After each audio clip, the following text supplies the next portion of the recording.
Hi and welcome to another Tabitha's Glass Emporium YouTube video. It's been a while guys, but we finally got one out. This is a little red cheese platter. Fused Glass Digital Resources Facebook page have a red month, and so I thought I'd do this little cheese platter and show you how to make it for this month, and I hope you enjoy this video.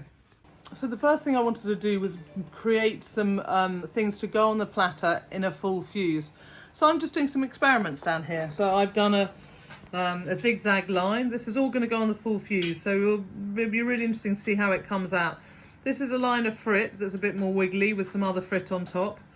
This is sort of a bar with some cane and some scrap. We're going to do some frit balls as well as some stacks, which will be like puddles. So all of this is kind of ideas of items that we'll then use to decorate our platter. Some might work, some may not look so good. So we're going to give it a go. So finally, I'm just going to put my mask on and just do a bit of something with powder. This should go on a separate kiln shelf because this is going to go on a tack fuse and everything else is going on a full fuse. And I'm just going to lay some powder down. Now this should be quite a thick layer of powder. I'm only layering a small amount down, but you need to be about kind of 3 millimeters. Of powder kind of thickness, and once you've got your powder you can just use a kind of paintbrush to, I'm using the wrong end of a paintbrush, or you could use a pencil or whatever, just to make some dots in it, and then that's going to go on a tack fuse, and that'll be also a separate piece that can be added to this dish afterwards. Hey guys, I'm now wearing a mask because we're filming this a bit later than the first bit, and we're now all wearing masks in the studio. There's a lot of us in here and to protect each other, so it'll be slightly weird. Some of this video we're wearing masks, some I won't. Anyway, these are the bits out of the kiln. So there's this piece, this, some dots. These are some puddles that I've sliced up, and this bit. Some of these bits I now need to cut down to size. So I've scored this. It's unlikely to break on the breakers because it's just too thick. Another way, if you don't have a tile saw to break a thicker piece of glass, so I put a safety glass thing and some safety glasses on. If I cut it over where I want to break it and tap it with a hammer, it should break where I want it. I'm not worried too much about the edges of this. This is going to be a kind of wavy bowl because some areas I'm going to have a some areas it's going to be thicker glass, and some areas it's going to be thinner. So I'm going to go ahead and cut everything down to size I need, and then we're going to fill the voids with frit. So now I've cut these to size. I've also taken some of some twisty cane. So we have our surprise twisty cane and our flat twisty cane, which are these, and these are hippie twisties. So the surprise twisties and flat twisties are €1 per cane, which is a really good price. And the hippie twisties are like €3 something for 25 grams. And so that would be less than 25 grams I've used there. So that's really good. Now I need to now fill the voids to try and get it as much as possible to 6 mil with frit.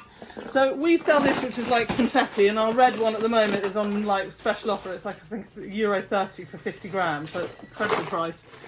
Because what you can do is you can smash it up and make your own frit. And I mean, literally I smashed this for 2 minutes and I've ended up with that much frit and that much other stuff.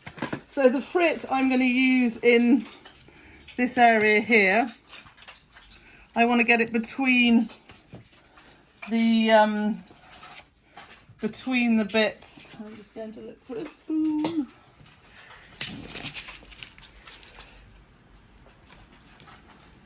And I'll use a sort of paintbrush to neaten it up in a minute. The puddles are quite high anyway. They're a bit more than 6 millimeters anyway. So I'm not so worried about the gaps between being another 3 millimeters. I'm kind of happy for it all to shift and move a little bit, which it will do. But I just want to get a little bit of stuff so that it's trying to kind of avoid too much in the way of I don't want too much tekta showing. So there might be a little bits of tekta, but not too much. So I've used the small frit there. Now I've got some kind of lumpier frit that I'm going to kind of use here to kind of end up with a bit more textural.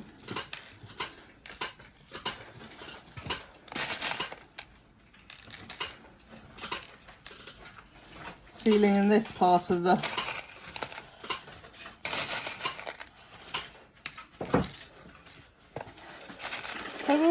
you know, this is going to go on a full fuse, so it's just looking for lots of different types of texture on it. You've got this area, which is basically a piece of carnelian glass I cut, and I just stuck some of the frit balls I've made on top of it.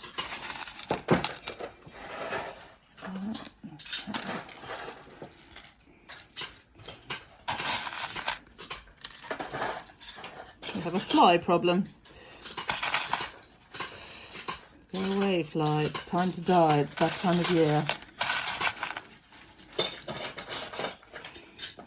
So in this area, I'll carry on afterwards. I want to try and leave these holes clear.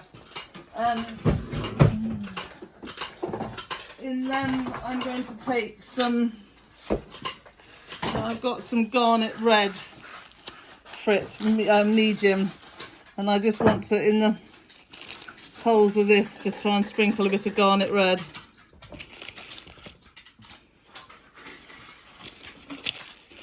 This piece was the powder piece, so I said I was going to put on a tack fuse, and I forgot, and it went on a full fuse. So this is what it turns out like if you put it on a full fuse, which is kind of cool.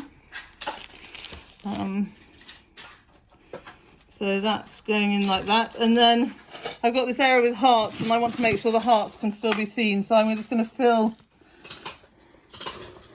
the bits around with some tangerine orange.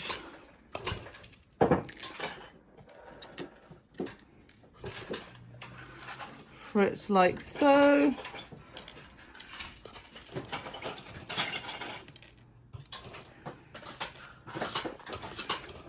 I'm doing this quickly so you don't have to be bored rigid by my doing this. I'll probably go back in afterwards and tidy it up. And then I'm going to put some of this fine frit again down the edge here.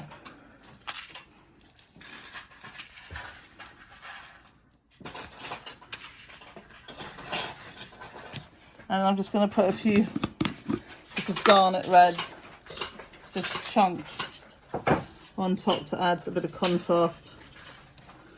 So it's quite rough and ready, this. It's going to go in on a full fuse. You're going to get, you know, for me, I'm lucky I have a tarsel, so I'll be able to cut the edges off afterwards. If you don't, you could either dam it, or you just don't mind having a bit of an organic edge to it. I think it could be kind of cool with a nice organic edge. So I'm just going to carry on filling a few extra bits in, and then we'll show it to you before it goes in the kiln. So here it is, pretty well ready to go. Just things, I've used some hand-pulled noodles here, but you can buy noodles. I know Warm Glass, the Glass Studio Supplies in the UK probably sell them. Anywhere selling Bullseye in America will sell them. The only last thing I'm going to do is to take a little bit of clear frit and a sifter. I should be putting a proper mask on, but this is a very small amount, so I'm not going to worry. And I'm just literally going to put it over the edge because I tiled sawed these puddles, I can't say it properly now. And so just to make the edges nice, I'm just going to put a bit of this clear frit on there. I don't mind if it goes on top of the other stuff a little bit, it's not going to matter. I can take it off the edge of there. And then this is going to go in the kiln on a full fuse, and we'll see how it is when it comes out.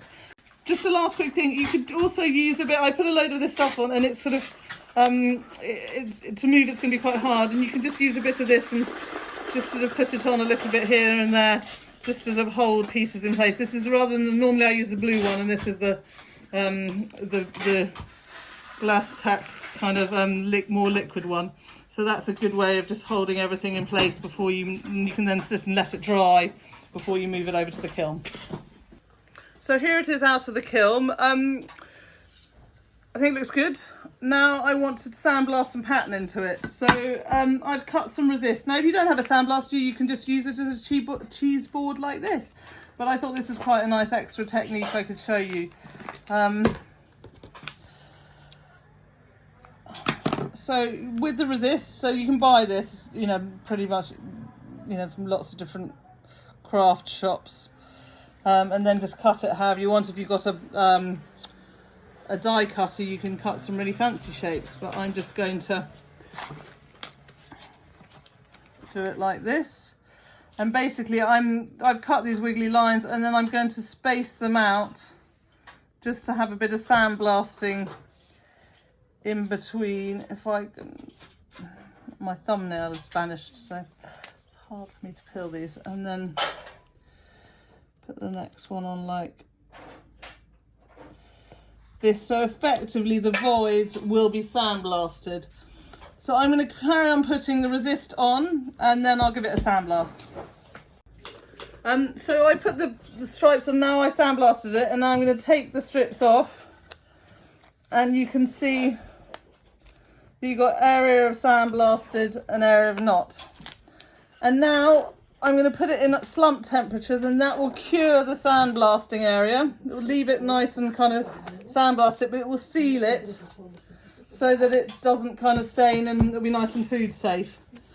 So it's going to go like this. It's a really subtle kind of little pattern of the wave where it's sandblasted and the other bit.